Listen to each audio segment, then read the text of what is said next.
let us look at how micturition happens, the urination, peeing basically.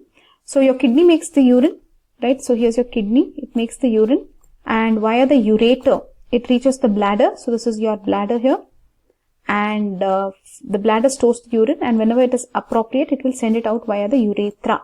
So this is the ureter and this is the urethra. You have two ureters, but you have only one urethra, correct? And then here you have sphincter, one internal sphincter you have, and then you have external sphincter, which is between your muscles, okay?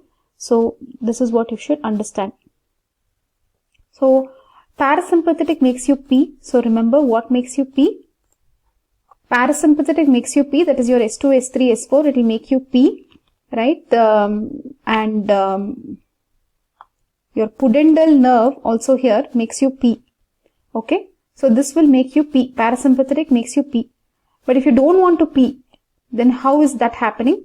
So that is continence, that is you are going to control that you don't want to pee. So your hypothalamus is going to help you hold the pee, and your sympathetic, okay, that's from T10 to L2, or that is T11 to L2, some people are saying, that one will make you hold the pee. So how will it make you hold the pee?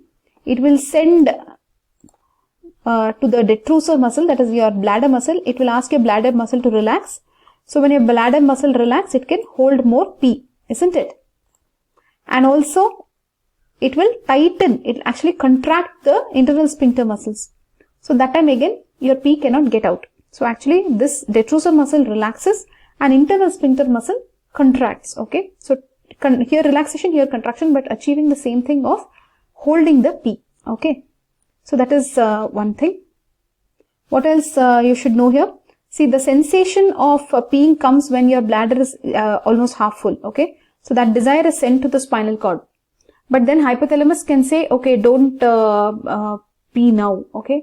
And whenever you want to pee, then who is going to make you pee? The parasympathetic will send the action for the detruser to contract, and the external sphincter will open, okay? And no more inhibition from hypothalamus, all the sphincters open and you will pee. See, if somebody asks you, explain how you keep your pee inside, you will have to explain to them. What and all will you explain to them? That this detruser muscle will relax, and the pressure inside the vesicle, that is intravesicular pressure, is around 10 centimeter of water. Then there is some intra-abdominal pressure that will be there, which and all has to be balanced. And then you have the intra-urethral pressure. So basically there is a sphincter here, there is some levator ani muscles which are helping here. The mucosal folds are opposing here, that they are saying in the urethra. And then you have some plexus here. And then you have some collagen fibers here. Everything which is trying to control you from peeing, right? And then what else? So you are understanding, right? What and all is helping you keep your urine inside, right? Urinary continence, so that you will pee only when you want to. So now we'll do one thing, we'll move on to this urinary incontinence, a very important topic in gynecology. So basically what is incontinence? Involuntary loss of urine, which was a social inconvenience to the person. What is it? Involuntary loss of urine, which you can objectively demonstrate. It's not like the patient says. Objectively you can demonstrate an involuntary loss of urine, which is a social inconvenience to day-to-day activity. It's also causing hygiene issues. So basically this is in urinary incontinence. What is the classification of urinary incontinence? It can be urethral or extraurethral. Urethral will be that sphincter, obviously. Urethral will be what? Sphincter. Detruser overactivity. Overflow incontinence. That is the dribbling kind of a thing, right? Then urinary tract infection can cause urinary tract infection. Congenital, some epispadias, something to do with men, isn't it? Epispadias can be causing urinary incontinence. But looks like the epispadias can be there in females also. It is the urethral opening which is in the wrong place. Epi means above. So epispadias also can cause urinary incontinence. Okay, next let's look at extraurethral. What is extraurethral? That means something other than all these actual parts that we saw now. There is a fistula. Then there is some bladder problem. Urethral. Extraurethral they so told and they have written urethral. Okay, ureteral. Okay, because of the ureter. Congenital is ectopic ureter and others. Okay. Interestingly, under extraurethral they have written urethral. Okay, fine. It can be urethral or extraurethral. Guys, now look at this. There are 3 types of urinary incontinence they'll ask you in gynecology. Which are the 3 types of incontinence you should know? In the exam, they will ask you these, okay? They will ask you stress incontinence, they will ask you urge incontinence and Detruser instability. Stress means what? Because of stress. That is, IAP is increased or something, right? Intra-abdominal pressure is increased. Because of stress, you cough or you sneeze or something, you laugh, and because of the stress, you will urinate, okay? And this is, there is leakage of the urine, okay? There is no urge to go to the bathroom or something. It's not like you have controlled it or something. You are totally fine going anywhere. You just cough and then you have urine, okay? That is stress incontinence, is because of stress, okay? So in stress incontinence, there is funneling of the proximal urethra. Let's look at this. Normally, when the intra-abdominal pressure is more, it is able to compress the sphincter, okay? But if the bladder neck has descended, then this intra-abdominal pressure will not compress this, okay? So you see the bladder neck has descended, the muscle has gone up kind of a thing. The bladder neck has actually descended, okay? From the muscles of the pelvic floor, you can see. So this intra-abdominal pressure, instead of closing, now what it is doing, it is not able to close that urethra sphincter. Okay, so that person will pee only when there is stress and a very small amount is lost. What are the risk factors for stress incontinence? You have developmental weakness. Then you have childbirth trauma, because there's damage to the pelvic floor and pubocervical fascia. Pregnancy, high level of progesterone,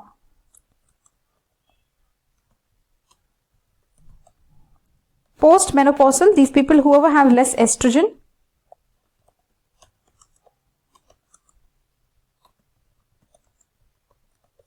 so estrogen deficiency will lead to atrophy of the surrounding structures, okay? This will lead to atrophy of surrounding structures. Then trauma, same childbirth trauma. Following any surgery,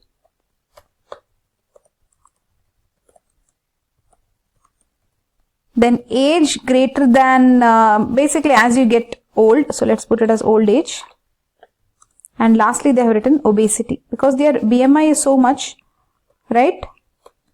So they could be having a abdomen which is really huge and pushing the bladder down, right? So these can be your risk factors for stress incontinence. What is stress incontinence, guys? Stress incontinence means there is increased intra-abdominal pressure. Because of the stress, the intravesical pressure becomes more than the intra-urethral pressure, maximum urethral pressure, and then they will pee a little. So for these women who present like this, you can do some special investigations. We are not talking about local examination as such. We are directly putting her under some stress test and checking, right? When you ask the patient to cough, few drops of urine, can you see escaping? Pad test, where you can put a pad and check how much it's wet. Urine analysis to rule out what? Infection, very good, UTI. Then Euroflow meter, input output you will monitor. Valsalva, you can ask her to do a Valsalva maneuver and check if there is raised intra-abdominal pressure will make her leak, etc. Cystourethroskopy, I think all this is really not required. Okay, so now they're going to grade this. Okay, this is genuine stress incontinence, or one more word, GSI. So genuine stress incontinence or genuine sphincter incompetence, both they are saying as GSI, okay. So you know that she really has this issue. Now what will you do? You will just grade this incontinence. Incontinence on cough or sneeze with mild exercise, even with change in posture, that is, even if she's sleeping, it can happen, is it? So basically this will be the grading. And then you have to start the treatment. Okay, let's look at the prevention. So you you avoid repeated childbirth. You should not have a delay in the second stage of labor, that is the baby being pushed out, right? After dilatation of the cervix. That should not be prolonged. So you can make sure that you're using forceps or vacuum or any other means to actually cut short the second stage of labor. Avoid obesity. Diabetes mellitus, coughing disease, any cough causing disease, so that you cough and then you will develop stress incontinence. Neurological disease, obviously your nerves should be fine. Okay, this is prevention. How do you treat? Conservative. Conservative treatment will be pelvic floor exercise, pelvic floor muscle training. This is called as some Kegel exercise or something. They didn't write here in the textbook. Then there are some monitoring, some vaginal devices they are giving. Pessary, bladder neck support prosthesis, bladder neck support prosthesis. This is what makes sense to us amongst what has been written here. Vaginal cone, electrical stimulation, activation of the pelvic floor muscles. Electrical stimulation or activation of pelvic floor muscles. Okay. Then you want to stimulate the pudendal nerves. What exactly are you stimulating here? Pudendal nerves. Pudendal nerves do what? They make you pee, right, actually. Diet control for obese patient. That we already wrote in prevention. Okay. But anyways, treatment means they already have the issue. So, obesity treatment. Okay. Now coming to drugs. Conservative only, drugs will also come, right? Or medical. So you will give estrogen, because estrogen lacking only is causing muscle to be atrophied. Estrogen for postmenopausal. Because me and you have enough estrogen. Then, what are the other drugs? Estrogen for postmenopausal. Then, what are the drugs you want to give? Come on, you have studied in pharmacology. Do you want to give any anticholinergic? Here they are talking about alpha adrenergic. Alpha adrenergic will do what? Oh, that sphincter, it will close. Okay. It improves the tone of urethra and bladder neck. Okay, so imipramine. This is a tricyclic antidepressant, isn't it? Imipramine we have heard a lot, even in nocturnal enuresis in children, right? Then some paraurethral implants. How is that in drugs? I am not sure. Implants using Teflon. They are giving injection of collagen. Wow. So paraurethral implant, sorry, injection, is it? Yeah, implant, injection of what? All this collagen they are talking about. Okay, guys. Now let's go to surgery. What are we trying to do? We are trying to treat stress incontinence. So let's write that here. So surgery. So we'll just learn the names here. What is the principle of the surgery? You want to restore the normal anatomy. Principle is to restore normal anatomy of the bladder, neck, urethra, proximal urethra, etc. Okay, all that you want to do. You want to strengthen the bladder, neck and proximal urethra. You want to prevent the funneling of the vesico-urethral junction. You want to increase the urethral length. Okay, so these are the principles. So we have written all that here, okay. You want to elevate the bladder, neck. So you want to elevate bladder, neck. Then, so you want to elevate it in such a way that it comes in the intra-abdominal pressure zone, so that the intra-abdominal pressure will actually constrict the urethra, so that they will not pee. Okay, that's the whole thing. Whatever was causing the incontinence was the pressure, but they want to utilize this pressure for a better thing, right? That's nice. Nice treatment. Okay, then. Look at the names of the surgeries. That itself looks so complicated. Retropubic. Okay, you have some Burch operation. Then you have some tapes. Okay, you can use some mid-urethral tape, tension-free vaginal tape, transobturator tape, micro slings. Then you have the pubo-vaginal sling. Okay, autologous inorganic. Then you have endoscopic bladder neck suspension, bulking agents. Then others, you have Kelly urethroplasty. Remember, this Kelly urethroplasty is very important. Or anterior colporrhaphy, Marshall Marchetti Kranz MMK, then paravaginal repair. Can you even remember? This is more like a surgery topic.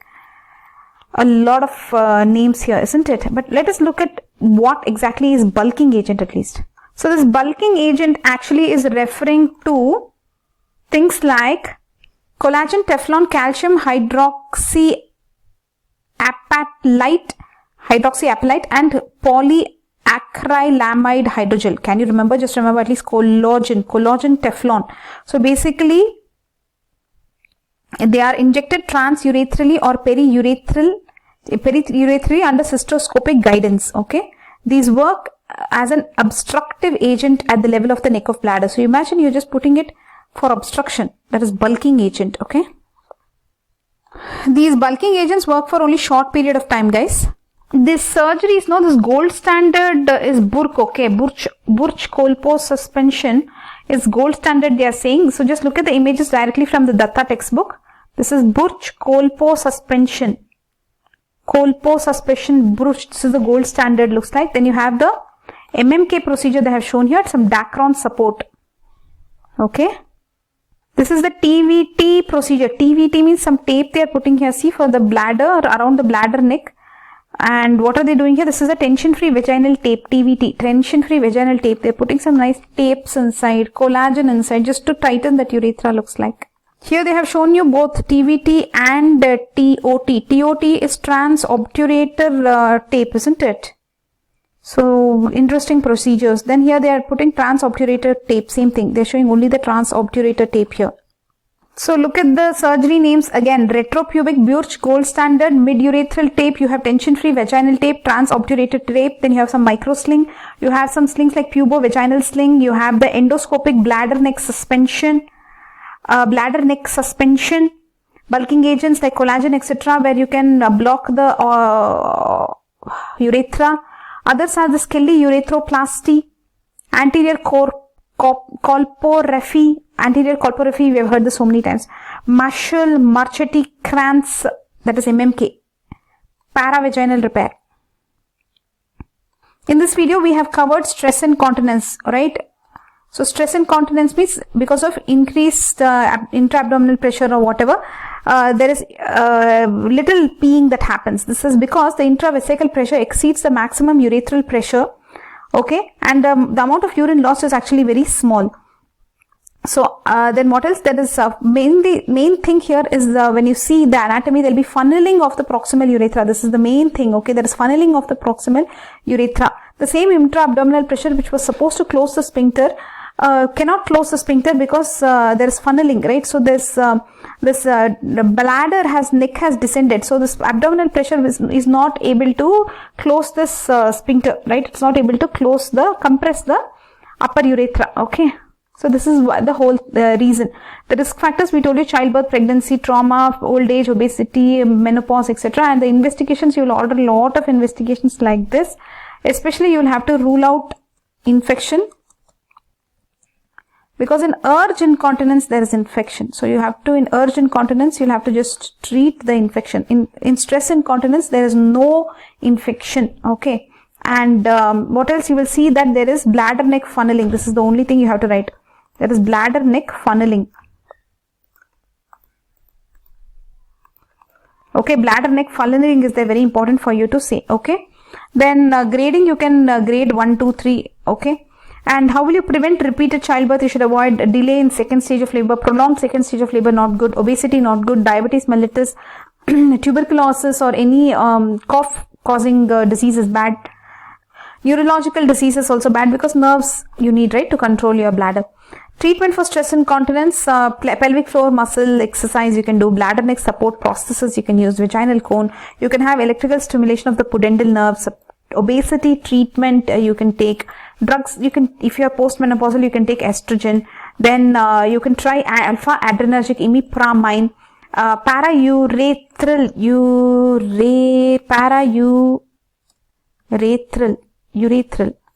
paraurethral implant injection of collagen you can try. Okay. Then surgery, you saw that Brooks retropubic surgery is the most gold standard.